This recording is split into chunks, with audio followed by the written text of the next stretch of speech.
seconds and counting.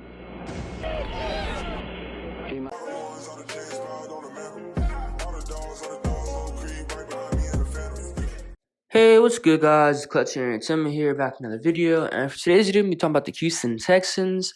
And for today's video, I'm gonna be doing a mock draft for the Houston Texans, and what I think is pretty realistic as of today. I'm recording this video on Monday, April 10th, so I'm not sure exactly when this video is gonna go up, but let's get right into it. So now there's a lot of rumors that the Carolina Panthers may be actually taking quarterback Bryce Young instead of CJ Stroud. And if that happens, a lot of people are saying that that the Houston Texans, that is, that they could maybe look at a Will Anderson instead of a CJ Stroud. But I just very simply don't think that's a viable choice or like a viable reason why they should not take a quarterback it's just because Bryce Young wasn't available. And Albert Breer put out an article very, very recently that talked about Houston and Chicago pretty much had a framework of a deal done, but Houston got cold feet or something like that at the end of it. So they pulled out, and then that led to Carolina and the Chicago Bears making the trade ultimately. But what that tells me is that if Houston pulled out of the trade, if you like a quarterback that much and you're willing to trade up for him, I think you're going to go on with it. I don't think you would pull out.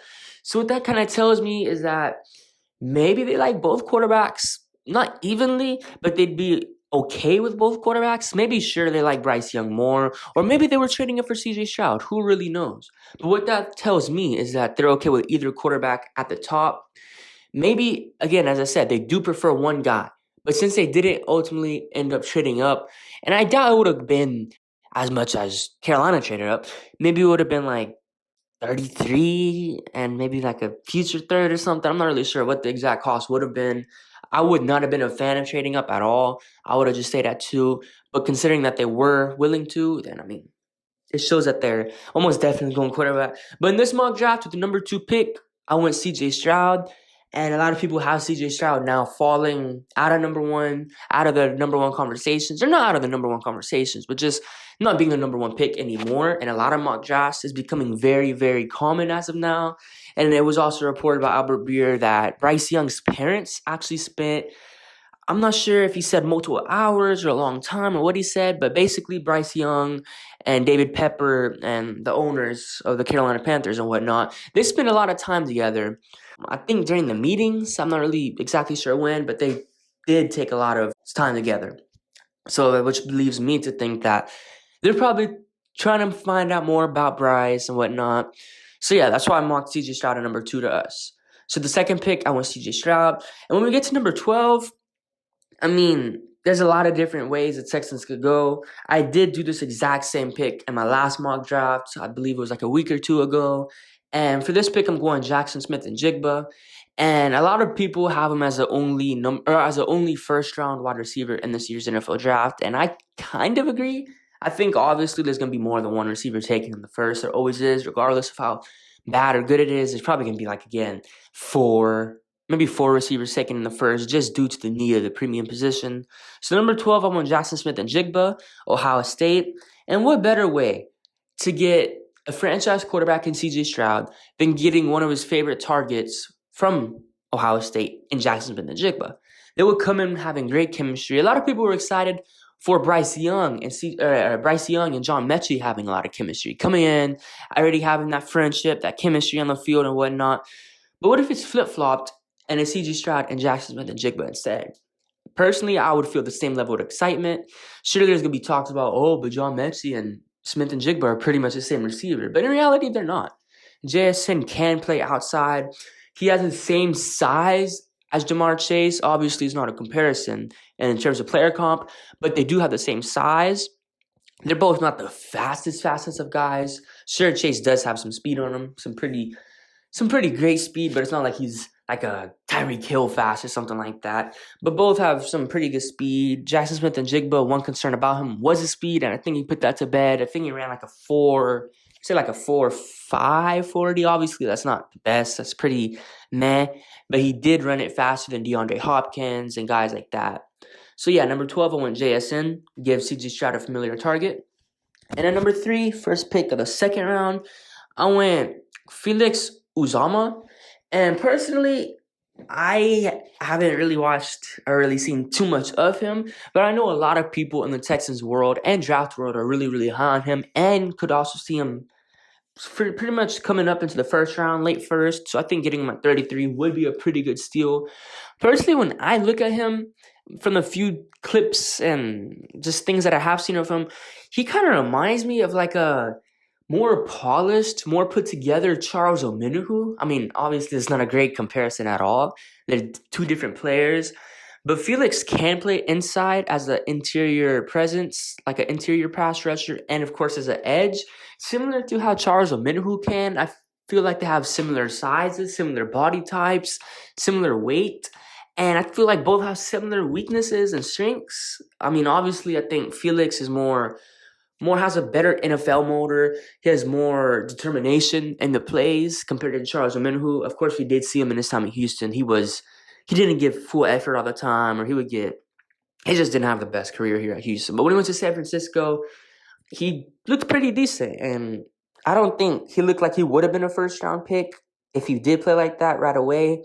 But Felix, I feel like if he can give like I don't know how to say this, but yeah, I guess it's kind of like a Charles Omenihu type, not a comparison, but like how they play, body types and whatnot. I feel like Felix will be and probably is already gonna be the better player than Charles Omenihu, but they do have similar weaknesses and similar strengths. I feel like. Now with picks number 65, I went Luke Weipler, interior offensive lineman, Ohio State.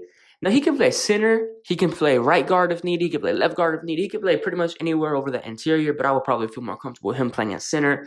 And I feel like this is important. I went out of my way to get Luke Weipler. I feel like if you're getting a quarterback from Ohio State, you're pairing him up with one of his favorite weapons in JSN.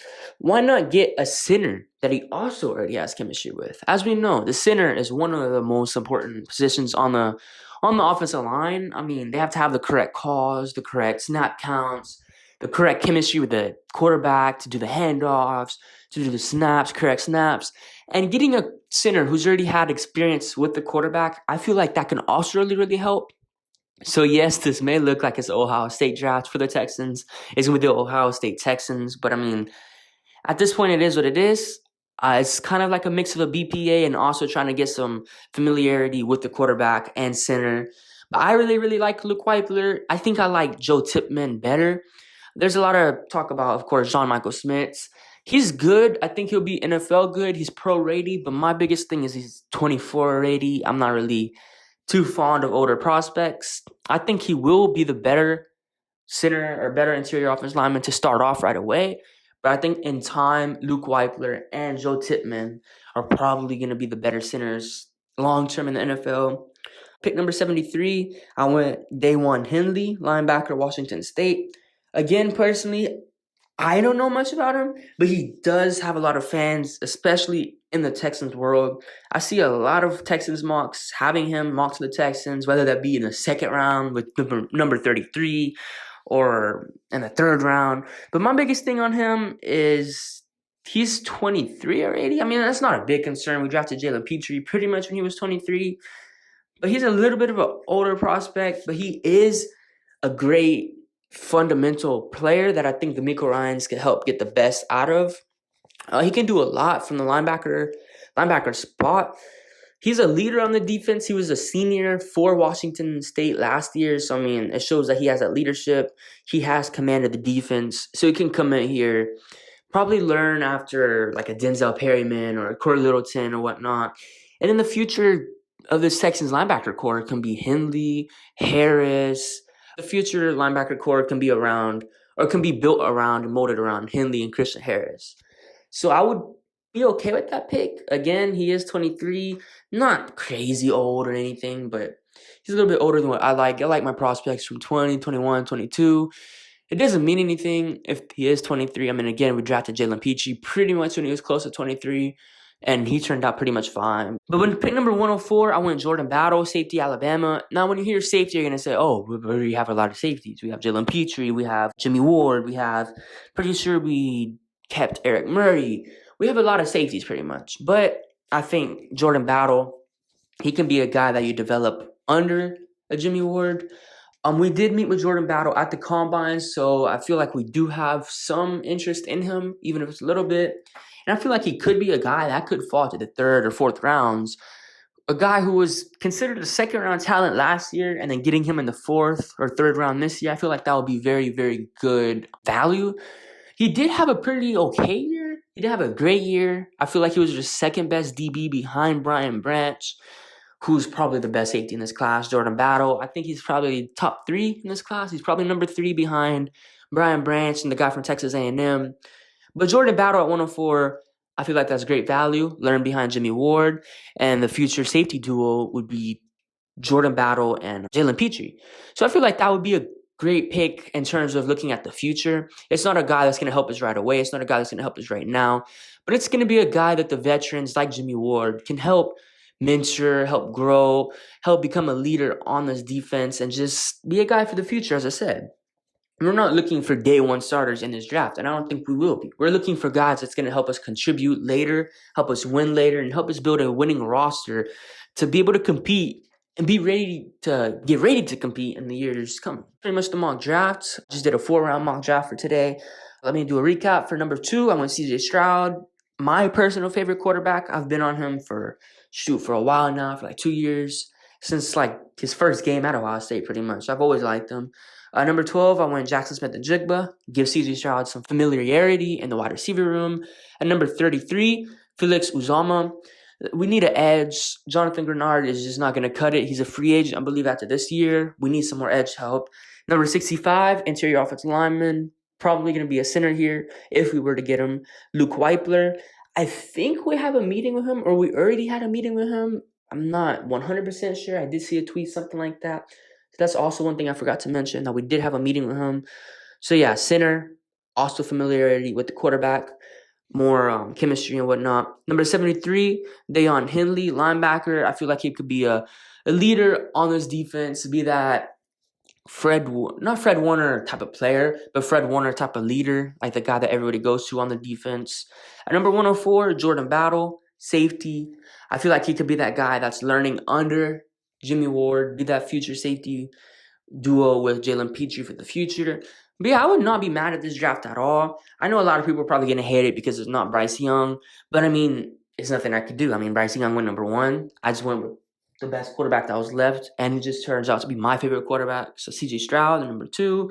And the rest of the draft, I mean, you really can't be too mad at it. We do need receiver help. We do need an edge. We do need a center. We could use another linebacker. I mean, half of our linebackers are over 30. And then a safety, I guess that's kind of an pick.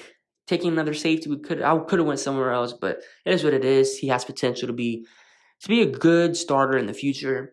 But yeah, let me know what you guys think about the mock below. It's been Clutch City Entertainment, and I hope you guys have a good day. Peace.